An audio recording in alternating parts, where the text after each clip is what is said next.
Olá, esse seminário vai falar sobre polimorfismo em fármacos.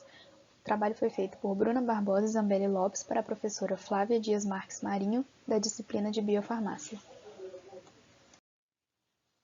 Antes de falar sobre o polimorfismo em si, primeiro a gente precisa entender a diferença entre polimorfismo e alotropia. O polimorfismo ele é a capacidade de uma substância existir em mais de uma estrutura cristalina, e isso está relacionado apenas ao estado sólido da matéria. Quando as condições de cristalização são alteradas de alguma forma, é possível que as moléculas passem a formar cristais de um padrão de arranjo diferente do obtido sobre condições originais do processo. Já a alotropia, ela ocorre em qualquer estado físico da matéria e ela está relacionada às alterações da equação do estado da substância. Como o polimorfismo está relacionado diretamente ao estado sólido da matéria, a gente vai falar um pouco sobre o estado sólido dos fármacos. Os fármacos, como qualquer composto químico, ele pode se apresentar no estado de gás, líquido ou sólido.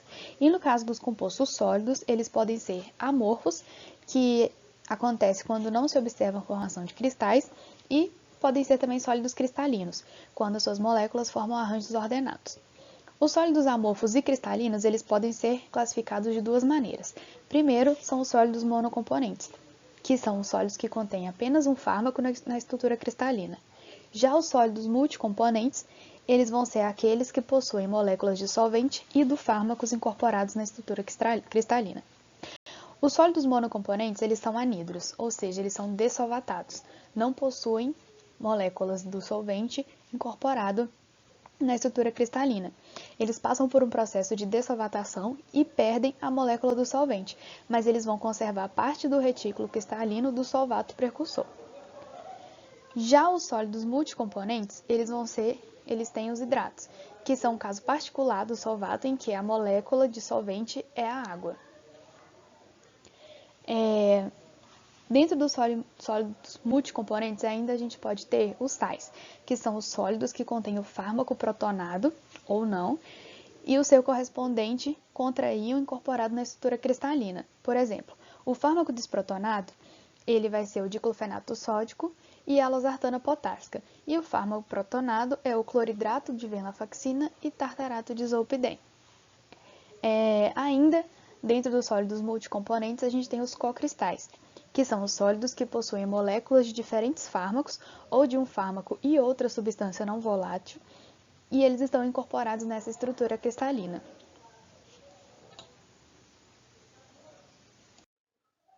O polimorfismo ele pode interferir em todas as formas farmacêuticas, e essa interferência ela é devida às variações que as propriedades dos polimorfos podem ter.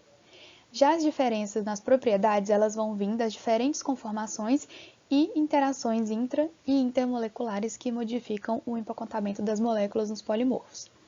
Então, o polimorfismo ele pode afetar algumas propriedades físico-químicas dos fármacos.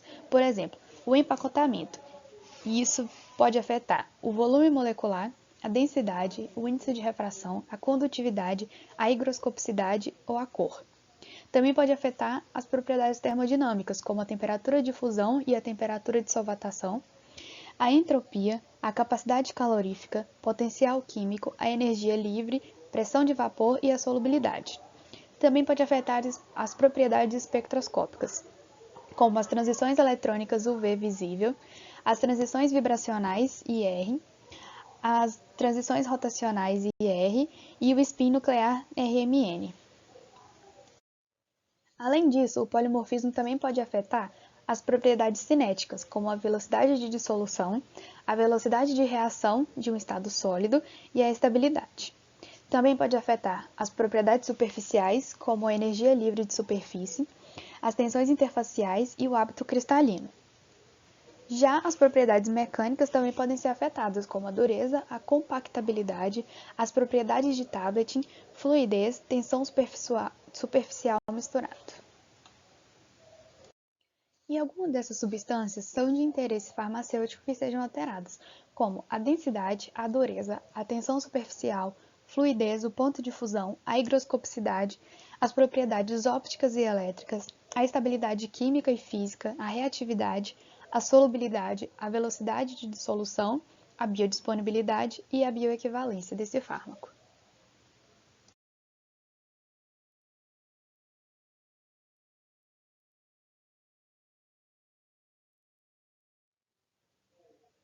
O polimorfismo ele pode acontecer de duas formas. Ele pode ocorrer como o polimorfismo monotrópico, que é aquele que apenas uma das formas polimórficas é a mais estável e quaisquer outros polimorfos formados, eles vão se transformar na forma mais estável em algum momento. Já o polimorfismo enantiotrópico, ele vai acontecer sob diferentes condições de temperatura e pressão, e a substância ela pode sofrer a transformação reversível entre mais de uma forma estável. Entretanto, esse tipo de comportamento ele é menos usual, então a gente não vai abordar ele nesse trabalho, só o polimorfismo monotrópico. Levando em conta, então, que o polimorfismo monotrópico é o mais usual, a forma estável verdadeira ela vai ser aquela que apresenta o ponto de fusão mais alto, sendo as outras formas indicadas como formas metastáveis. Isso significa que as outras formas metastáveis elas existem apenas por um período de tempo finito e dessa maneira elas podem parecer estáveis, mas quando é dada oportunidade elas vão se converter à forma estável verdadeira. E dependendo das condições sobre as quais elas são armazenadas, as formas metaestáveis elas podem existir durante apenas um período de tempo muito curto ou durante meses, antes de transitar definitivamente para a forma estável verdadeira. Os processos farmacêuticos eles são compreendidos como as etapas que compõem a fabricação do produto farmacêutico final, no caso o medicamento. Existem casos que a utilização de polimorfos metastáveis pode ser mais interessante para resolver algum problema de processabilidade. E como a energia interna dos polimorfos metastáveis é maior do que a energia interna do polimorfo termodinamicamente mais estável, os metastáveis também podem ser utilizados como uma estratégia viável para aumentar a velocidade de dissolução e a biodisponibilidade dos insumos farmacêuticos pouco solúveis. Entretanto, quando se emprega um polimorfo metaestável na produção de medicamento, existe um risco potencial da conversão para o polimorfo termodinamicamente mais estável, ou então para outras formas sólidas do fármaco, e em algum ponto do processo produtivo ou no próprio produto final. A princípio, utilizar o polimorfo mais estável em vez da forma mais metaestável é a solução definitiva para resolver o problema de conversão. Porém, mesmo neste caso, também é possível que ocorram transformações durante os processos farmacêuticos, como a granulação, a secagem, compressão. Portanto, independente da forma sólida selecionada para utilizar esse fármaco, sempre se deve identificar as etapas críticas do processo produtivo e fazer os controles necessários para garantir que as características do medicamento se mantenham íntegras até o término do seu prazo de validade. E apenas com uma validação consistente do estado sólido é possível determinar, com segurança, a relação entre o polimorfo candidato do fármaco, o processo proposto e a qualidade do produto final. Para demonstrar que o polimorfismo pode acarretar graves implicações terapêuticas, temos o exemplo do ritonavir. O laboratório que desenvolveu o medicamento contendo o fármaco identificou apenas uma forma cristalina durante o processo produtivo. Porém, 2 anos depois, vários lotes do medicamento foram reprovados no teste de dissolução. Isso porque, após alguns estudos, descobriu-se uma segunda forma cristalina não encontrada anteriormente, e esta, por sua vez, apresentava solubilidade quase que 6 vezes menor do que o polimorfo 1. Devido ao incidente mencionado anteriormente e alguns outros, muitas discussões surgiram a respeito da possibilidade de ocorrência de desvios de qualidade devido ao polimorfismo em outras formulações. Por isso, autoridades reguladoras de vários países, principalmente da América do Norte e da Europa, emitiram resoluções para melhorar o controle do polimorfismo em fármacos. E então, por meio da Conferência Internacional de Harmonização, ICH, realizada em 1999, foram emitidos diversos documentos. Dentre eles está o Guia de Procedimento de Teste e Critérios de Aceitação para Novas Substâncias e Produtos Farmacêuticos, mais conhecido como Guia Q6A. O polimorfismo também é preocupante para os medicamentos genéricos, e por isso há um guia elaborado pelo FDA em 2007 para a indústria, que trata apenas desse tema, e é conhecido como Aplicações Abreviadas de Novos Medicamentos, Polimorfismo Farmacêutico Sólido, Informações de Química, Fabricação e Controles. Para entender melhor o guia, vamos apresentá-lo como se em uma pesquisa de polimorfos o fármaco passasse por todos os parâmetros. Sendo assim, a primeira pergunta a ser respondida é se o fármaco apresenta polimorfismo. Se sim, deve-se fazer a caracterização das formas por difração de raio-x, espectroscopia, termoanálise ou ainda por microscopia para melhor descrever esses novos cristais. Em seguida, deve-se seguir para a parte 2, onde deve ser questionado se os polimorfos apresentam diferentes propriedades, e se a resposta for positiva, deve-se ainda ser questionado se esses polimorfos afetam a segurança e eficácia do fármaco. A resposta permanecendo positiva, deve ser estabelecido um critério de aceitação do fármaco e seguir para a parte 3. Caso o fármaco não se enquadre nos critérios de aceitação, deve monitorar o polimorfismo durante a estabilidade do fármaco e questionar se a modificação afeta segurança e eficácia. E se a resposta for positiva, deve estabelecer um critério de aceitação consistente para segurança e/ou eficácia.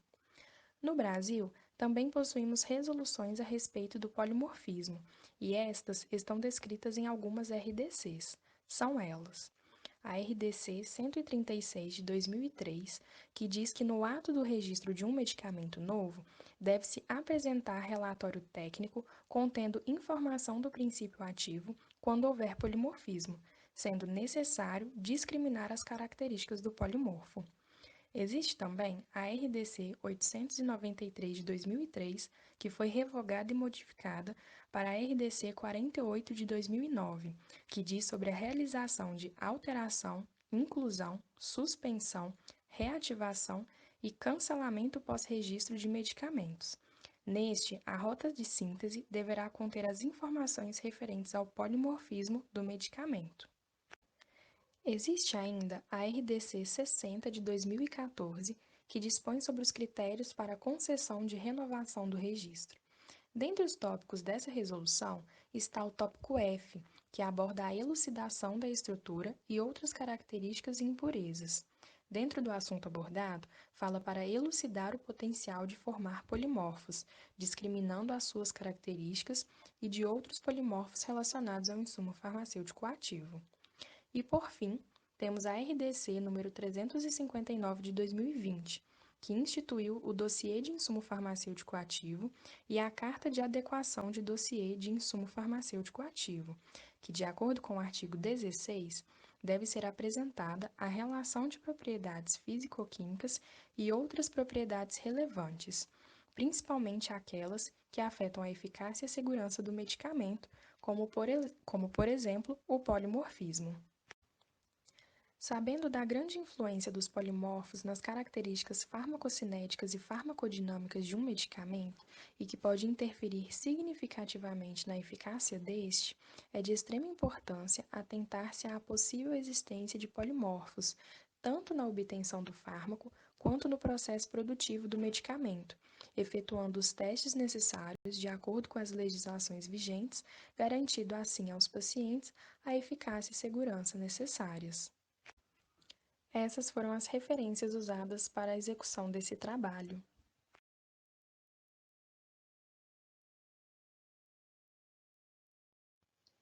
A revisão dos textos e a montagem dos slides foi feita por Bruna Zambelli. Revisão dos slides 1 a 8, Bruna. Revisão dos slides 9 a 17, Zambelli. A montagem da bibliografia feita por Bruna Zambelli. Gravação de vídeo pela Zambelli e a edição final pela Bruna. Muito obrigada!